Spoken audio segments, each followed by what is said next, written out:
Hey everyone, welcome to Nunny's Nursery. Tonight I'm going to be starting a series on the primary color painting method and just showing a little bit of how that's done per my niece. She is very interested in me doing this series on how I paint. So I'm going to do that and show everybody a little bit of how I do things.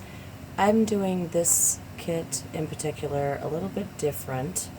I usually do Caucasian babies mostly. I also do biracial and African American babies, but I have never done one with the primary color method. So this is my first time, and I thought it was going to be interesting to do this style in particular. I would usually use the Genesis Red color for a Caucasian baby, or most artists that use this method would still use the Genesis Red, but I've decided to use the Genesis Red with a little bit, just a little bit, of the Ethnic Blush. Just a little bit, to make it a little bit darker, and see what kind of interesting color I could come up with, because I can. It's a custom, and it's for my niece, so there you go. Probably shouldn't say that, but I did, so there we go. I am going to get started, and what I'm going to do is just brush right on over. This is the Annie kit by Stoete. Adrie Stoete. I have no idea how to say that, but I have been schooled and I have forgotten, so I'm just going to be funny. Adrie Stoete. There we go. Okay, it sounds fancy.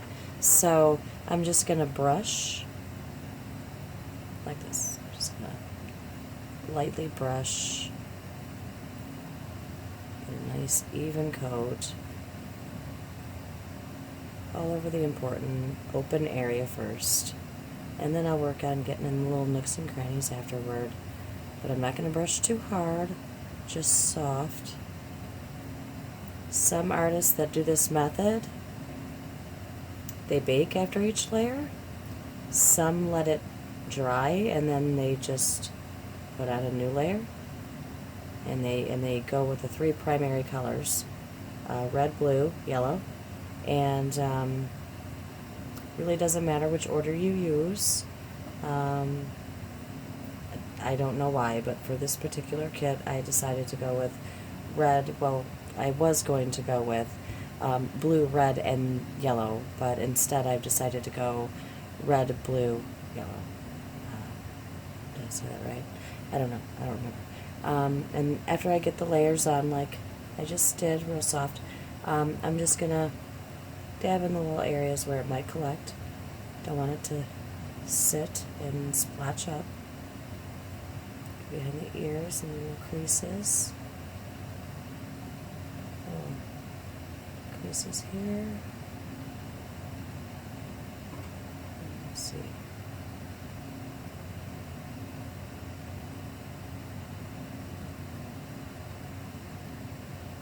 And if you can't get in there with a little wedge, just use a brush. Definitely don't want the paint to sit in there and collect. It just looks bad. Corners here. Just making sure that the doll is saturated but not dripping,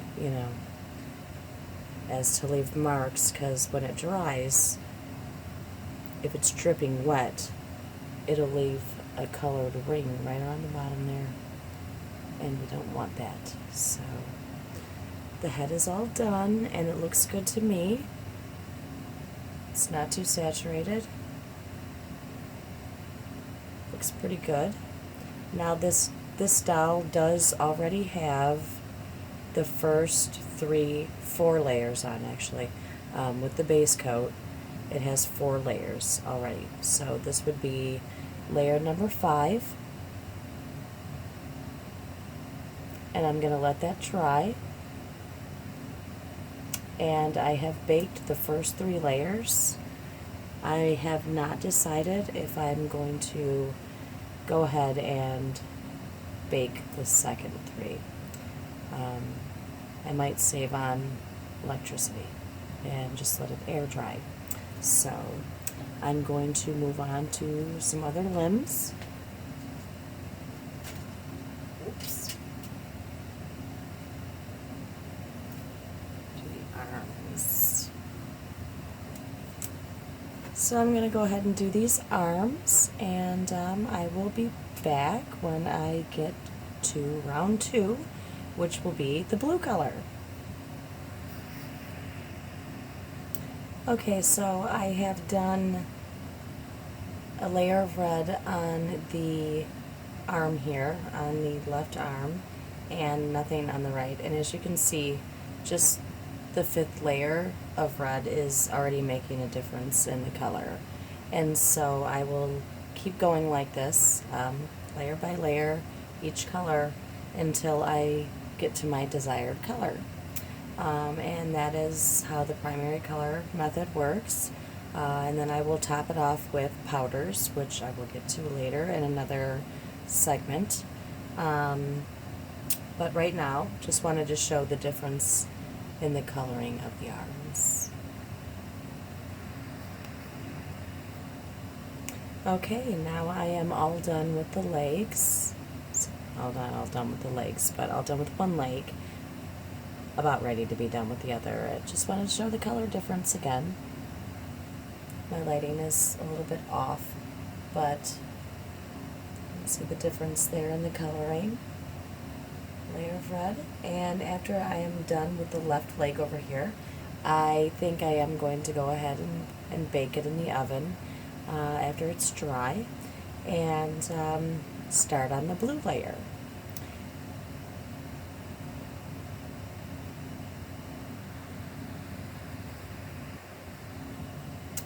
So because I didn't show the arms and I just did the head, I did the other leg, the right leg, so I'm going to go ahead and do the left leg on the camera so that I can show how this is done also on the limbs. The same as the head, just real light strokes. Again, I used the Genesis Red with just a little tiny dab of the Ethnic Blush.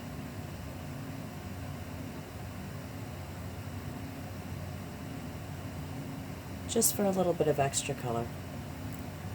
Just kind of playing around. Maybe it may speed up my process a little bit, never know.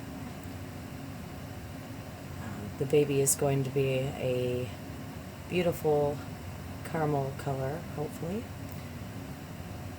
I'll be able to achieve that nicely. Maybe a raw sienna color, comparable.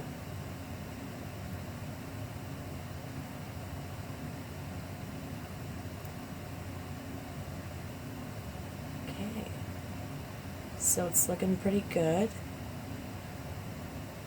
I don't have a lot of excess paint to dab. Just want to get around the outside of the leg here, make sure it doesn't run. Don't want it to run down and then dry around the rim right down here or on the toes up here, depending on how you dry your kit, but mine will be like this, so I don't want it to run down this way or leave streak marks either. So that's looking pretty good. I'm not going to bore everyone to death and do the blue layer also. Everybody can see how this is done now. It's the same with the blue. I just move on to the blue and then I move on to the yellow after that, and just keep going until I get the color I want. Towards the end of the process, I will probably add some flesh tones if I need to. Sometimes I don't even have to. We will see. Like I said, this is my first time doing a biracial kit with the primary color method. So it will be interesting for everyone, including me, because this is a thing I have never done before. I'm used to using regular Genesis colors, flesh colors. Okay, so I will be back tomorrow with another video and what the baby's looking like after I get all 3 colors on, and do another couple of layers. I don't know, whatever I can squeeze in. Okay. Talk to everybody soon.